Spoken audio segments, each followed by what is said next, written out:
दोस्तों, प्रदीप गिरी academy channel में आपका बहुत बहुत स्वागत है। अगर आप चाहते हो कि मैं फटाफट आपके लेक्चर्स अपलोड करूं, देखो, अगर आप स्टार्टिंग से देखते आए हो तो मैंने आपके लिए बहुत मेहनत किया, चाहे आप कोई भी ब्रांचेस से हो।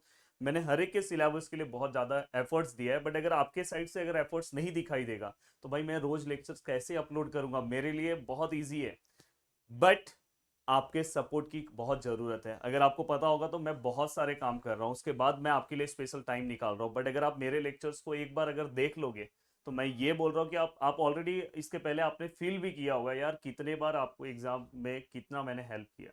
तो मैं हमेशा से हर एक चीज़ें मैं कवर कराता हूँ। तो ये है आपका लेक्चर नंबर फर्स्ट दोस्तों।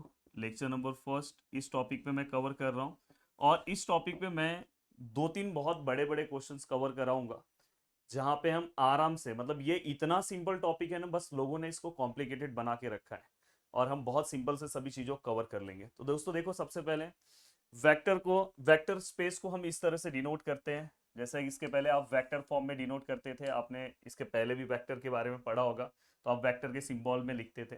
बट यहाँ पे हम ऐसे नहीं करेंगे। हम यहाँ पे देखो U1 U2 U3 इस तरह से हम वेक्टर को डिनोट करेंगे। अब यहाँ पे अगर आप नॉर्म दिखाई दे रहा होगा तो इसके पहले आप, अगर आप इसके पहले आपने कभी पढ़ा होगा तो मैग्नीट्यूड आपने देखा होगा।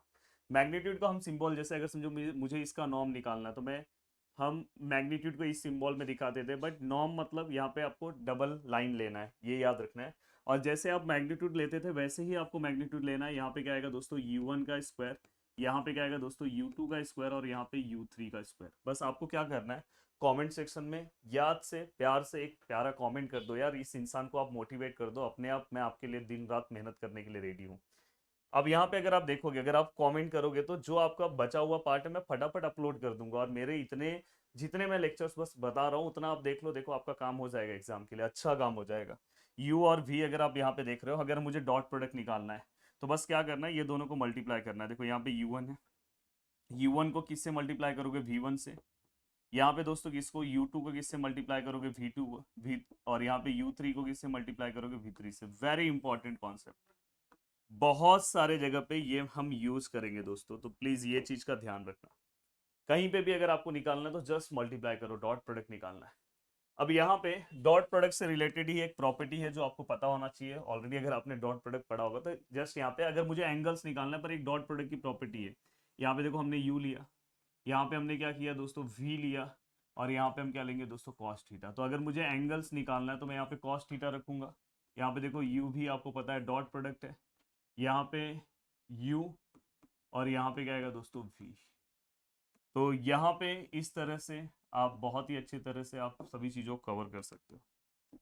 अब यहाँ पे अगर आप ध्यान से देखोगे तो नेक्स्ट है दोस्तों Cauchy's inequalities. Very very very important, इसके ऊपर भाई क्वेश्चन पूछा ही जाता है। प्रीवियस ईयर्स पेपर उठा के देखो, इसके ऊपर क्वेश्चन पूछा गया है। तो हम आपको ये बता देना चाहते हैं, यहाँ पे अगर देखो, यहाँ पे U भी आपको पता है। देखो, इसको आपको, ये यहाँ पे मैग्नीट्यूड नहीं है, ये यहाँ पे मॉड है।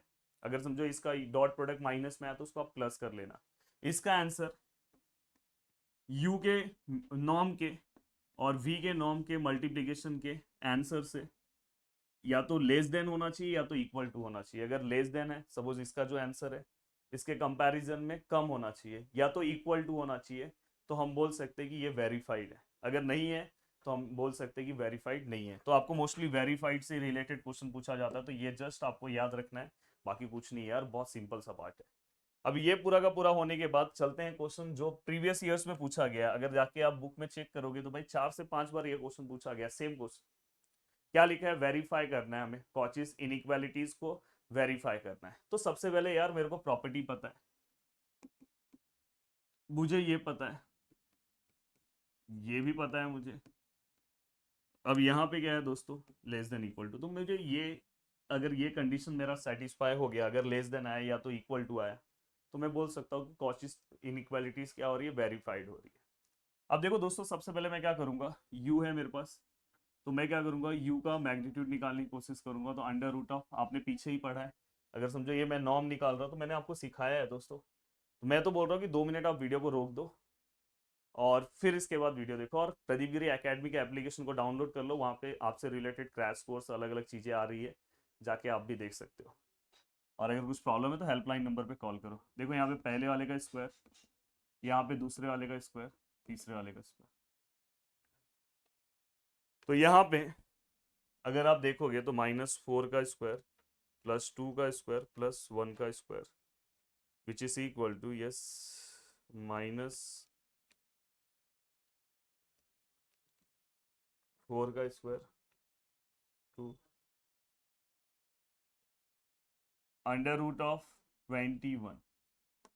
अब यहाँ पे दूसरा अगर मैं निकालने जाऊं तो यहाँ पे अगर मैं इसके आंसर की बात करूं तो यहाँ पे क्या आएगा दोस्तों, 8 का स्क्वायर -4 का स्क्वायर और -2 का स्क्वायर।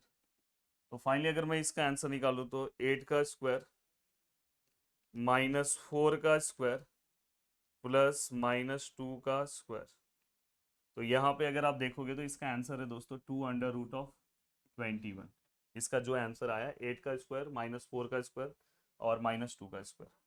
अब दोस्तों यहाँ पे आपको क्या करना है, यहाँ पे आपको ये दोनों का मल्टीप्लिकेशन का आंसर निकाल देना है, क्योंकि ये देखो ना दोनों मल्टीप्लिकेशन फॉर्म में। तो चेक करो भाई, यहाँ पे √21 है, यहाँ पे 2√21 है, जस्ट मल्टीप्लाई। देखो अगर आपको कोई दिक्कत है मैं तो डायरेक्ट बता सकता हूँ 42 है, बट आप कैल्सी में अगर नहीं समझ में आ रहा तो सेम टू सेम वैल्यू कैल्सी में रखो, बस बीच में मल्टीप्लाई ले लेना, मल्टीप्लाई 2√21। तो अगर आप देखोगे तो यहाँ पे आंसर कितना आ रहा है दोस्तों, 42। अब ये 42 भी हो गया। अब ये 42 होने के बाद दोस्तों अब आपको क्या करना है, डॉट प्रोडक्ट निकालना है। तो पहले आप डॉट प्रोडक्ट निकालो। अब देखो अगर मैं डॉट प्रोडक्ट निकालूँ, डॉट प्रोडक्ट क्या आएगा दोस्तों, u। यहाँ पे देखो डायरेक्ट -4 है, इसका पहला वैल्यू क्या है दोस्तों, 8 है, दोनों को मल्टीप्लाई। इसका दूसरा वैल्यू क्या है, 2 है, ये किससे मल्टीप्लाई होगा, -4 से। इसका तीसरा वैल्यू क्या है, 1 है, किससे मल्टीप्लाई होगा, -2 से।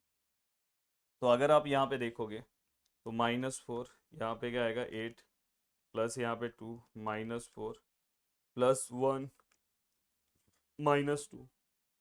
तो दोस्तों आंसर कितना आ रहा है, -42। बट यहाँ पे हमने क्या लिखा है, मॉड है। तो यहाँ पे अगर हम मॉड लेते हैं तो ये -42 को अगर हम मॉड फॉर्म में आंसर लिखते हैं तो आंसर कितना आएगा, 42। अब यहाँ पे अगर आप ध्यान से देखोगे दोस्तों, ये देखो ये 1 है और ये 2 है। अगर आप ध्यान से देखोगे मैं यहाँ पे लिख रहा हूँ from first and second, from first and second. अगर आप ध्यान से देखोगे तो यहाँ पे दोस्तों इसका जो आंसर है और इसका जो आंसर है u, और यहाँ पे v, इसका जो आंसर है दोस्तों दोनों का आंसर इक्वल आया। और मैंने क्या बोला, यहाँ पे इक्वल टू भी चलेगा। अगर इक्वल टू भी हो गया तो आप यहाँ पे डायरेक्ट क्या लिख सकते थे दोस्तों, वेरीफाइड। मतलब यहाँ पे ये वेरीफाइड हो गया। तो देखो कितना सिंपल सा क्वेश्चन है भाई। ये क्वेश्चन अब अगर आप नहीं करके जा रहे हो तो कितना प्रॉब्लम है। इस तरह के आप अपने बुक्स में देखो, बहुत सारे क्वेश्चन से आप प्रैक्टिस कर लो, हो गया काम। चलता हो दोस्तों, अब नेक्स्ट क्वेश्चन सॉल्व करते हैं। नेक्स्ट वाला भी बहुत ईजी है। अब दोस्तों यहाँ पे देखो क्या लिखा है, two vectors u v are said to be orthogonal if and only if यहाँ पे डबल एफ आएगा, इफ एंड ओनली इफ उसका डॉट प्रोडक्ट दोस्तों जीरो होना चाहिए। अगर डॉट प्रोडक्ट अगर जीरो है तो मैं उसको ऑर्थोगोनल बोल सकता हूँ। ऑर्थोगोनल मतलब परपेंडिकुलर। तो मैं बोल सकता हूँ दोस्तों कि वो ऑर्थोगोनल है। तो यहाँ पे उससे रिलेटेड क्वेश्चन है। अब अगर आप ध्यान से देखोगे तो ये क्वेश्चन है। अब इस क्वेश्चन को अगर आप ध्यान से देखोगे, इससे रिलेटेड कोई भी क्वेश्चन आपको पूछा जा सकता है। Check whether the following vectors are orthogonal. पूछ रहे क्या, बताओ ये वेक्टर्स जो हैं वो ऑर्थोगोनल है कि नहीं। मैं पहला वाला सॉल्व करता हूँ, दूसरा आप सॉल्व करना। अब देखो यहाँ पे u कितना है, -2 है, 3 है, 4 है। v कितना है, 2 है, 4 है, -2 है। अब यहाँ पे आपको क्या करना है, u और v का डॉट प्रोडक्ट निकालो। -2 किसके साथ मल्टीप्लाई होगा, 2 के साथ। 3 किसके साथ मल्टीप्लाई होगा, 4 के साथ। 4 किसके साथ मल्टीप्लाई होगा, -2 के साथ। तो फाइनली आपके पास कैल्सी है, आप बिना कैल्सी मतलब कैल्सी की हेल्प से भी सॉल्व कर सकते हो। देखो -2, मुझे पता है कि ये डायरेक्ट भी आप सॉल्व कर लोगे, पर कैल्सी से करोगे तो कोई दिक्कत नहीं रहेगा। 4 और यहाँ पे -2। तो फाइनली आंसर दोस्तों हमारा 0 आया। और 0 आया तो हम यहाँ पे बोल सकते हैं u and v are orthogonal यहाँ पे आप लिख सकते हो UNVR ऑर्थोगोनल। नेक्स्ट वाला आप चेक करो, और चेक करके यहाँ से हर बच्चा कमेंट करेगा। देखो भाई, अगर देखोगे तो मैं 10 मिनट के आसपास ही मैंने लेक्चर्स लिया। मैं मेरे लेक्चर्स में ज़्यादा आपको कोई टाइम पास नहीं कराता, और स्ट्रेट फॉरवर्ड मैंने 2 टाइप के क्वेश्चंस आपके पूरे के पूरे कवर करा दिए। अगर जो मैंने स्टार्टिंग में, अगर आप ध्यान से देखोगे, मैंने जो जो चीज़ें लिखी उससे ज़्यादा ही मैंने करा। देखो, ये नॉर्म्स के बारे में बताया, ये भी बताया, ये भी बताया, ये भी बताया। तो मैं जो चीज़ें लिखता हूँ उसी के ऊपर कराता हूँ। अब जाके अपना सिलेबस का देखोगे, सिलेबस के स्टार्टिंग में यही टॉपिक्स है दोस्तों। स्टार्टिंग का मैंने बोला कि मैक्सिमम आपका 70% सिलेबस यही है। अब बस थोड़ा सा सिलेबस बाकी है, फिर ये लेसन हो गया। आराम से इस लेसन के पूरे मार्क्स मिल जाएंगे। तो मेहनत करो, मेहनत करोगे तो बहुत अच्छे से अच्छा मार्क्स लेकर आओगे। और एप्लीकेशन के ऊपर जाके आप कोर्सेज देख सकते हो, अगर आपको अच्छा लगा तो आप ले लो। मिलते हैं दोस्तों नेक्स्ट लेक्चर में। जय हिंद।